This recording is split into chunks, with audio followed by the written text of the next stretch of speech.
Okay, so I've been asked to make a video of what an average day in trucking is like for me. What a day I picked. I picked Monday this week and it started off great. Stick around to the end till you see how trucking really pans out. Hope you enjoy the video.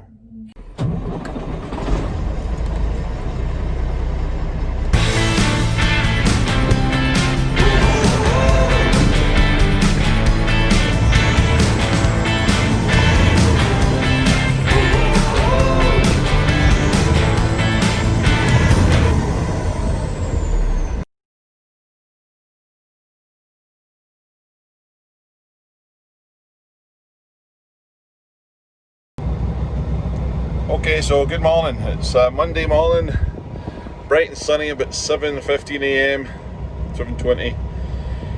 And a few people have asked what's an average day like running a trucking company. Well, I'm going to try and make a video here that explains that. So, started off 6 a.m, text message from a broker saying, where's your truck? Your appointment time has changed for tomorrow, which is not an urgent matter, but they're in Florida and they think that we're all 2 hours ahead. I appreciate their keenness, but it kind of hacks you off a little bit. 6 o'clock in the morning, ping. Couldn't that have waited, really? It could. Alright, so I did that, got up, sent him a cheeky message back saying, hey, we're not on the same time zone. How's about a bit of common sense here? And I left it till 7 o'clock, spoke to the driver. He was at Gary, Indiana, and then I called Paul, see where he was at down in Utah to make an appointment for him for this morning. Got that appointment set, things are going alright. Grabbed some breakfast in the hotel, bounced over here to the workshop and picking up this green Pete, run it down to Peterbilt to get the water pump changed on it, and somehow try and scrounge a lift somewhere or catch a cab or something. I might call Jeff, see if I can hitch a ride with him coming by there to his work. So, alright, that's it so far. I've got a big list of stuff to do today, and I'm looking to get Wes up here, Paul up here, and get them loaded. Clay's ready to go, got to get his truck today, so that's what we're up to. Okay, I'll keep you updated. So that's the truck checked in there, and down at Idaho Falls, Peterbilt. To get my face mask so that I can get in the Uber car. I hope I brought it. I did. And a bottle of water, killing the Coke, and the DP and the Mountain Dew. Ugh.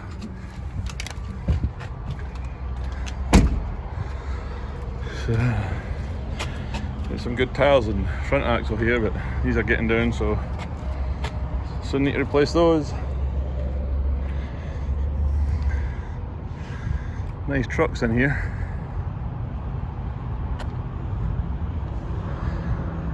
But there you go. So I'll flick this around. Okay, so that's the green Pete dropped off at Idaho Falls, Peterbilt. I'm just standing at the Flying J here waiting for an Uber to come and collect me and take me back into town. So next I've let the brokers know where Brett's at, and Paul's appointment is booked for 10 this morning. And that truck needs an alignment, really. I'd like to get that done before it leaves again.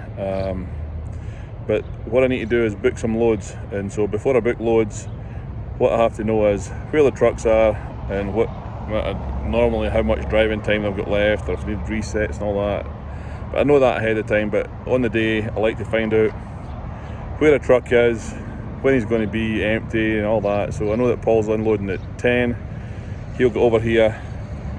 If they unload them by 12, we should be over here by 2. I'd really like to get that in for an alignment tonight and book a load for it out tomorrow. So that's kind of what I'd like to do with him.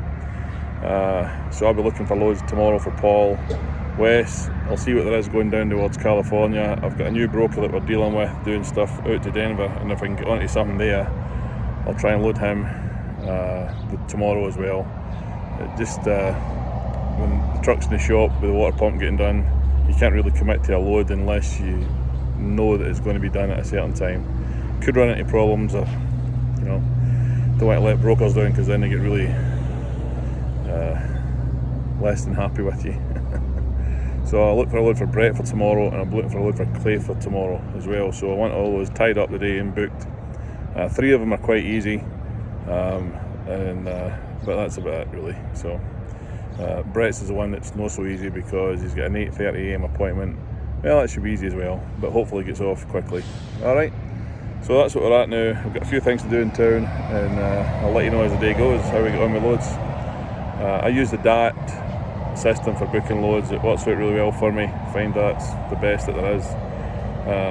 So I'll let you see how that goes, okay?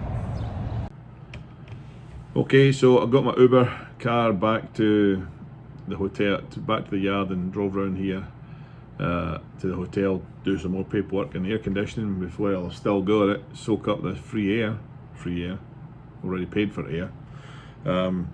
But looking for loads, I've found a load for Paul. That Yellow Pete bounced down to Statesville, South Carolina. Last week Clay took it down, drove 80 miles, picked up a load back to Burley, Idaho that paid really good too. And so that truck has done just shy of almost $9,000, so that's been really good for this week. Exceptionally good. That's an incredibly good week for us. But the same load popped up. The guy said he's got loads of these going back there, so it's available today. Paul's unloading with the yellow truck in Burley, Idaho today, and then I think it's about 6 miles to his first pickup. Boom. 2 pickups, they're 5 miles apart, so did take Clay a little while to get loaded last week, so that's a good load to get come back out to the same place. Once he's headed down there, I'll message the guy that we brought the load up to Burley for, see if he's got another one coming back up, because I asked him what he had, and he gets them every week. So hopefully we'll give him a heads up and he might hold it for us. Who knows? You get some people to work with you like that. I looked for a load for Clay. His truck's, he called in it, it's ready today. So I've got to make sure these trucks are ready before I can book loads. And there's a load of potatoes that he's going to go north up to just above Lubbock, pick up some spuds and run down to Tampa, Florida. Done that down a bit. But that's that. Also, my double glasses here. I've made my phone calls, and I need to get an airbag for the trailer that's sitting in the yard. They can't get it in today, so I'm just going to buy one and fit it ourselves, doing it at the workshop. What else have we done? So I've got 2 loads booked. Still got to find a load for, I've got until tomorrow to book them, but I like to be a wee bit ahead of the game. So Wes is on his way up from Vegas. He should be about Cedar City by now, and hopefully by the time he gets there, the green truck, the Green Pete's ready, and stupid, and we'll put him into that to run. So that's kind of what I do, you know, try and work the mechanical stuff around the loads. Yeah, the Yellow Pete needs a little bit of work done to either an alignment or a steering box, but it's still okay to drive. But it doesn't make any sense to bring it back home, wait till the workshop, and then wait till it's fixed, then run back out when he's, you know, get the load on today, bring it back here, work on it this evening. North Carolina, here we come, head to Charlotte. So good Charlotte.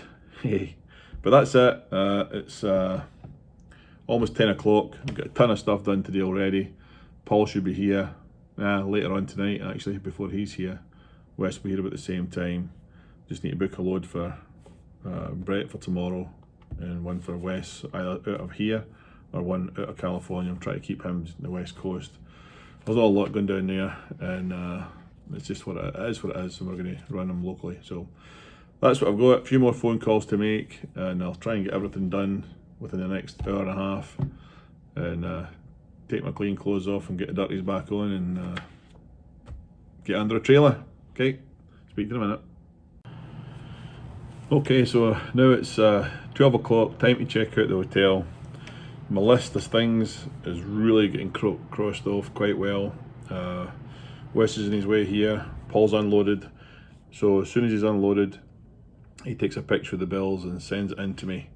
And I just download them onto my phone, take a screenshot, and I've already got a screenshot of his rate confirmation that says how much we're going to get paid for the job.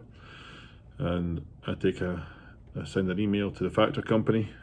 I get an automatic mail back that says, thanks for sending this in, we'll get somebody on it right away. And hopefully I get that in my bank by 3 o'clock today. We booked a load for him, picking up 5 or 6 miles it is from where he dropped off, and then it's going straight back to South Carolina. The load that he dropped off, we picked up, so he's going to Charlotte, North Carolina, but he brought a load in from South Carolina. So I just got an email there from the guy. He's let them know that you were dropped off, and just as politeness and courtesy, I just say that's a load completed, thanks for that. And he said thanks for doing a great job for us. So doesn't realise though that I'm going to send him another email now saying that I'll have a truck there next Friday, because he told me he has one every week. So if you can have these things kind of pre-planned in your mind where you're going to be sending a truck, where you know there's going to be something coming back out, it's always good. But now I've got to go over, get the blue truck, start it up. I'll put the booster on it for a little while, and it needs new batteries. I need to do that.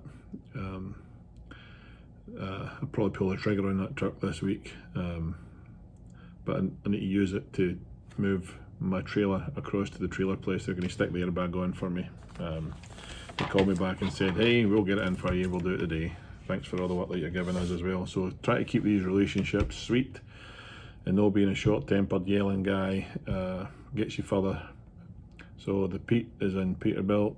I need to check on that. I've been pushing it as much as I can without being a pest. I'd like to get that up and running again. As soon as I get this trailer back, I'd like to be able to go pick it up and load west. There are some loads. There's a new broker been pestering us to haul over to Denver, paying $4 a mile. So if we can get on those, we'll just go over there and maybe run back empty and try and do a few of them in a week. Or there's a meat place I used to haul out of over in Kansas. It's 300 miles away, but it pays really strong coming back. So if you can go to Denver and back for over $4 grand, I tell you what, you're doing well. So that's what we're up to. I'll get out of this hotel room and get out of the yard. It looks like it's about 100 freaking degrees out there today. So, alright, we'll get that done. Okay, get back to you in a minute. Womp, womp, womp. Never works out the way you think it will, does it? Next day, yes, it's still the same shirt, because I slept in it last night, because I was hacked off. I went over there to drop the trailer off, and they called me half an hour later and said, hey, you need to come back and see this. A couple of cross members are damaged. There's a crack on the frame at the side. Need 2 airbags, 2 sets of brakes. So I thought, okay, well, it's got to be done. So they did that, they're doing it. And then to top it all off, I went to meet Wes at Peterbilt. He was on his way up. Just coincidentally, I had to go check on the price of a steering box for Paul's truck, which we thought it might need, but it doesn't. And I thought it was reasonable at $586. And Wes was coming by at the same time. I said, just meet me at Pete. Hopefully that green truck's ready and you can grab that, and you take that up and I'll bring you back for your truck. So, no, it wasn't. Got there and they said, oh yeah, T9, that's you, yeah, with the green Pete, yeah. Well, the water pump's a bit more in depth than that. We think you need a head gasket or a head or liners because you're getting combustion in your water system. It must be minute, because I watched it like a hawk when I was coming over. I drove 200 miles, I never used a drop of water. So that's where we're at. The truck's under warranty, I believe. It's almost at a year for the full blown warranty, and then I was planning on buying that truck in the next few weeks, really. You get the option to buy it, so I'd like to keep it. I'd like to get a good deal on it and fix it ourselves and get all the crap off it, and while it's down at the head, maybe get Jeff to do an in-frame on it for me. So I don't know. That's where we're at. It's the next day. I'm sitting down here at the river in Idaho Falls wondering, should I jump or no? but it's never smooth sailing in trucks. Never ever is. You think it is. I was having a fantastic day yesterday, and then it all went to pot. So we ended up we went for dinner here at Chili's, just because the plans all went wrong. So we got options to send the two of them, Wes and Paul, in the same truck, or get Paul to drop Wes off in Texas to run the oil for a little while, and maybe fly back to Vegas at the weekend. I don't know. That's how it is. Let you know how this develops, alright? Sorry about the rotten attitude, but you have to laugh, eh? See you later.